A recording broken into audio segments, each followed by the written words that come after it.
Hey Guillaume, je me pose une question, mais concrètement, comment ça se passe pour acheter? Question que beaucoup d'acheteurs se posent. Concrètement, comment ça se passe pour acheter?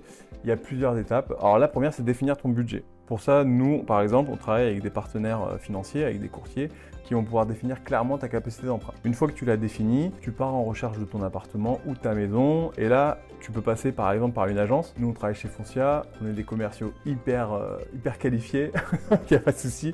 Tu peux venir quand tu veux et nous, on t'aide à rechercher ton bien. Une fois que tu as trouvé ton coup de cœur, concrètement, donc tu as l'offre d'achat, tu fais une offre d'achat. Le vendeur, une fois qu'il a accepté l'offre d'achat, là, on prépare, quand c'est un appartement qui est en copropriété, on prépare un compromis de vente et en parallèle, toi, en tant que futur acheteur, tu reçois tous les documents relatifs à la copropriété et à l'appartement.